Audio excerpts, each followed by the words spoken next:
کا اجالا شان رمضان۔ ناظرین، خیر مقدم ہے آپ کا حضرت سیدنا امام حسن رضی اللہ تعالیٰ عنہ کی خدمت میں خراج عقیدت و محبت، آپ کے فضائل و مناقب کا تذکرہ اور آپ کی جو دینی خدمات ہیں اس کے حوالے سے بھی ہم جاننا چاہیں گے۔ علامہ مفتی احمد منیر نورانی صاحب سے میں چاہوں گا کہ اس پر کوئی روشنی ڈالیے۔ بسم اللہ الرحمن الرحیم۔ حضرت سیدنا امام حسن رضی اللہ تعالیٰ عنہ نواسہ رسول ہیں، جگر گوشہ علی و بطول ہیں۔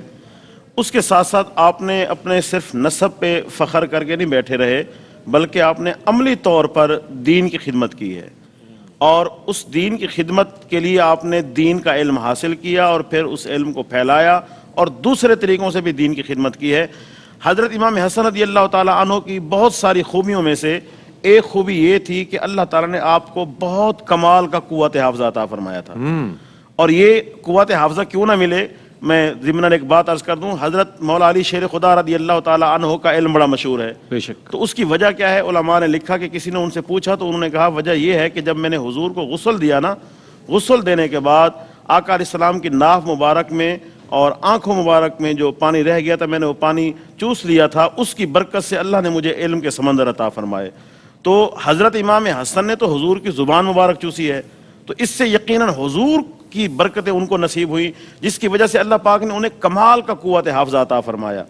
اور اس کی جو دلیل ہے وہ یہ بھی ہے کہ حضرت امام حسن رضی اللہ تعالیٰ عنہ 6 اور 7 سال کے درمیان آپ کی عمر تھی، آقا علیہ السلام کی خدمت میں بیٹھا کرتے تھے، جو وحی آتی یا حضور جو گفتگو کرتے، حضرت امام حسن من و عن وہ گفتگو آ کر اپنی والدہ کو سنایا کرتے تھے۔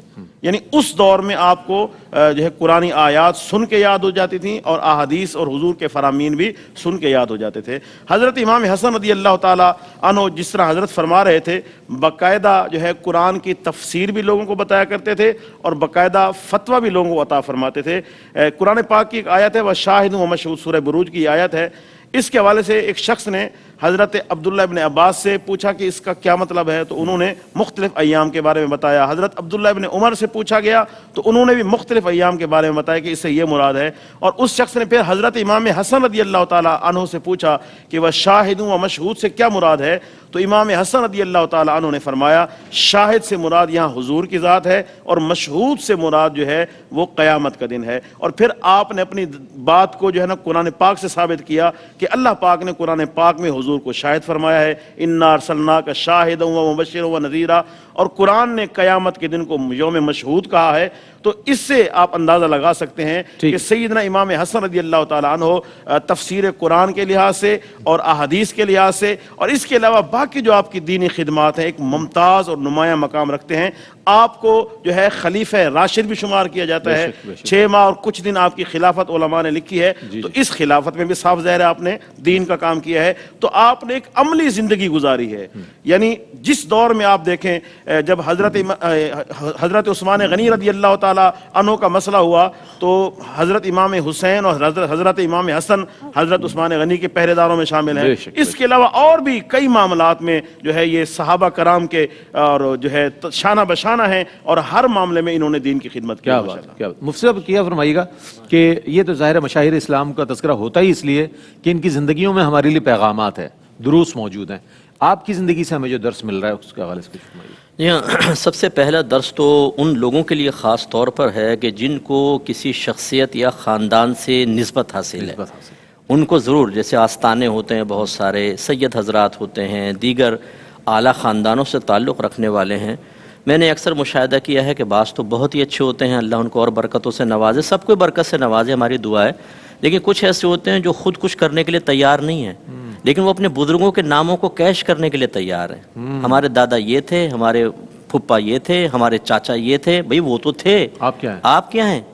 یعنی آپ ان کے ناموں کو کیش کر رہے ہیں، آپ چاہتے ہیں کہ آپ کے اکابرین کا ذکر سنتے آپ کے ہاتھ چوم لیے جائیں، آپ کو مجالس میں نمایاں جگہ دے دی جائے، چلیں لوگ عقیدت میں ان کی محبت میں کر رہے ہیں، ان کو ثواب بھی ملے گا، لیکن آپ کیا کر رہے ہیں؟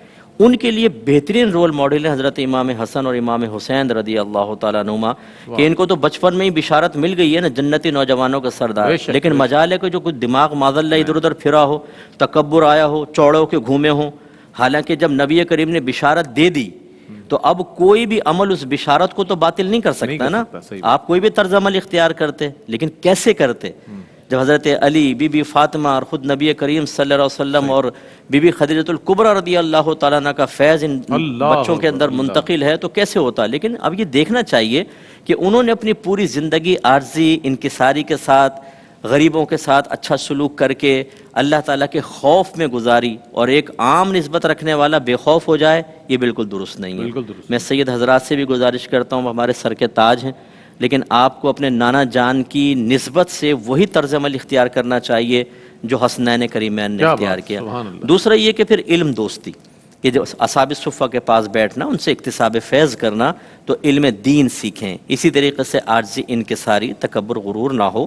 اور پھر آپ نے خلافت سے جو دستبرداری اختیار فرمائی، کسی نے آپ سے پوچھا کہ سنا ہے کہ آپ خلافت کے خواہش مند ہیں، آپ نے ارشاد فرمایا کہ اگر ایسا ہوتا تو میں مقابلہ کرتا، اور اگر میں عرب کو آواز دیتا تو سارے عرب میرے پیچھے کھڑے ہوتے، لیکن میں امت رسول صلی اللہ علیہ وسلم کی حفاظت کی خاطر خلافت سے دستبردار ہوں. اللہ، یعنی اتنا بڑا منصب چھوڑ دینا. آج یہاں پر دیکھیں ایک کونسلری کے لیے کیا کچھ نہیں کرتے، گولیاں مار دیتے ہیں، فائٹ کرتے ہیں، اور کیا کچھ نہیں ہو رہا.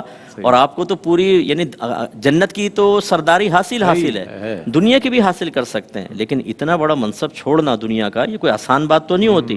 باطن کی مضبوطی چاہیے. اس کا مطلب یہ ہوا کہ خاندان کو ملانے کے لیے، مسلمانوں کو ملانے کے لیے، ان میں مضبوطی پیدا کرنے کے لیے طرز عمل اختیار کرنا، یہ امام حسن کی سنت ہے. اور ہم ٹانگیں کھینچ رہے ہوتے ہیں، ہم لڑوا رہے ہوتے ہیں، ہم آفس فیکٹری کے اندر ایک دوسرے کے راز بتا کر اداروں کو کمزور کر رہے ہوتے ہیں. یہ غلط رویے ہیں. تو خلاصہ کلام یہ کہ آپ کی حیات طیبہ کا مطالعہ کیا جائے، اور میں تو کہتا ہوں ان نفوس قدسیہ کو سلیبس میں ڈالنا چاہیے، ان کی سیرت کو لکھنا چاہیے. اور ہمارے بچے اگر اس سیرت و کردار کو لے کر پھر دنیا کے کسی بھی منصب میں جائیں، چاہے وہ ملکی سطح کے اعتبار سے ہوں یا دینی اعتبار سے ہوں، انشاءاللہ بہترین لوگ تیار ہوں گے اور اس کے بہترین نتائج مرتب ہوں گے. بے شک ایسا ہی، بالکل ایسا ہی ہے. اللہ تعالیٰ آپ کے ذکر کی برکتیں آپ کو اور ہم سب کو، ہماری آنے والی نسلوں کو بھی نصیب فرمائے. ایک وقفہ ہے، وقفے کے بعد لوٹیں گے تو شرعی مسائل کا سیگمنٹ ہے جس میں ہم اپنے اس موضوع پر بھی کلام کریں گے انشاءاللہ، اور آپ کے سوالات کو بھی شامل کریں گے، اور مفتیان دین سے آپ کے سوالات کے جوابات بھی آپ تک پہنچائیں گے. ایک وقفہ ہے، وقفے کے بعد ملتے ہیں.